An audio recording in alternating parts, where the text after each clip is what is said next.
प्रकृति का आदर, चाहे जंगल हो, चाहे जल हो, चाहे जमीन हो, चाहे जानवर हो, सबका आदर करते हुए आपने अपने जीवन जिए।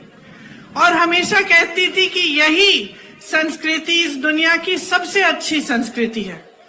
तो उन्होंने कभी आपकी संस्कृति को बदलने की कोशिश नहीं की, उस पे कुछ थोपने की कोशिश नहीं की, हमेशा उसका आदर किया और उसी की तहत आपके लिए उन्होंने नीतियां बनाई। इसी तरह से चाहे पंडित जवाहरलाल नेहरू थे, चाहे उसके बाद राजीव गांधी जी थे, उन्होंने भी इसी तरह से आपकी संस्कृति का आदर किया।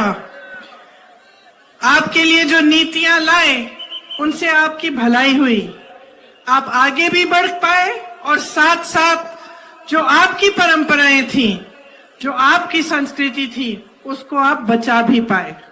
आज जब मैं यहाँ आ रही थी तो मैंने देखा कि बहुत सारे नौजवान खड़े हैं रास्ते में, सड़कों पे, और यहाँ भी मैं बहुत नौजवानों को देख रही हूँ। मैं आपसे पूछना चाहती हूँ कि आप में से कितने ऐसे लोग हैं जिन्हें मध्य प्रदेश की सरकार ने रोजगार दिया है? जरा हाथ उठा के बताइए। रोजगार मिला? नहीं मिला है। और कितने ऐसे नौजवान हैं जिन्होंने भर्ती की जो वो प्रतियोगिताएं हैं वो की है और पढ़ाई बीए, एमए, बीएससी, एमएससी तक की है? जरा हाथ उठाओ। तो तकरीबन सारे पढ़े लिखे हैं। और पढ़ाई आपने कैसे की? आपके माँ बाप ने मेहनत की आपको पढ़ाने लिखाने के लिए, आपकी फीस भरने के लिए खूब मेहनत करनी पड़ी। कुछ किसान होंगे, कुछ नौकरियां कर रहे होंगे कहीं, सबने आपके लिए मेहनत की आपको आगे बढ़ाने के लिए। तो देखिए, सबसे महत्वपूर्ण बात क्या है जो आज आपको समझनी है? आपकी जो बड़ी बड़ी समस्याएं हैं वो क्या है? सबसे पहले तो भयंकर बेरोजगारी है। आज सिर्फ प्रदेश में नहीं लेकिन देश में इतनी बेरोजगारी है कि 45 सालों से इतनी बेरोजगारी पूरे देश में नहीं रही है। तो सबसे पहले आपको यह समझना है कि जो आपकी सबसे बड़ी समस्याएं हैं, मैं सोचती हूं वो बेरोजगारी और महंगाई है। सही बोल रही हूं? महंगाई है समस्या बड़ी, बेरोजगारी है। तो मैं चाहती हूं कि थोड़ी चर्चा मैं इन दो समस्याओं के बारे में करूं। तो बेरोजगारी की मैंने बात की। अब आप अपने प्रदेश में अगर देखेंगे तो तमाम सरकारी पद खाली पड़े हुए हैं।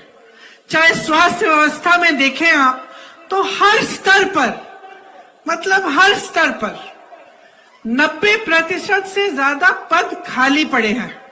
अब आप सबने हाथ उठाया कि पढ़े लिखे हो, रोजगार के लायक हो, तो ये पद खाली क्यों पड़े हैं?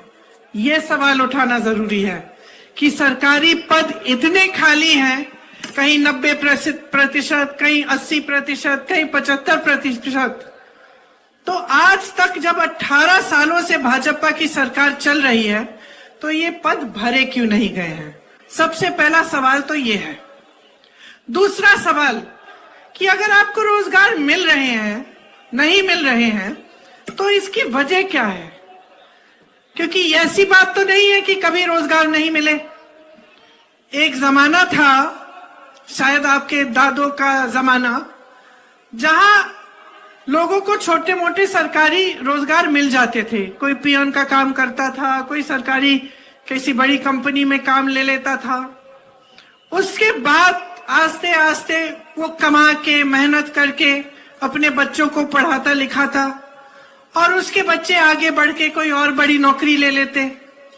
और वो नौकरियां जिन्होंने गरीबी से तमाम जनता को निकाला, ज्यादातर उस जमाने में कहां से आती थी? अगर आप सोचेंगे तो आपको पता चलेगा, गंभीरता से देखेंगे तो आपको पता चलेगा तो कि ज्यादातर जो सरकारी बड़ी बड़ी कंपनियां होती थी उनमें से नौकरियां निकल आती थी। उस समय जो बड़े बड़े उद्योगपति थे उनके नाम सब जानते होंगे, टाटा, बिरला। उस समय की बात अगर आप सोचें तो चाहे दांत मंजन से लेके गाड़ियों, साइकिल, ऐसी चीजें जिनका आप हर रोज इस्तेमाल करते हैं, इन्हें वैसे बड़े बड़े उद्योगपति बनाते थे। तो आपको मालूम था कि चलो ये बड़े उद्योगपति हैं, ये काम करते हैं कि ये चीजें बनाते हैं और इससे हमें भी रोजगार मिल रहा है।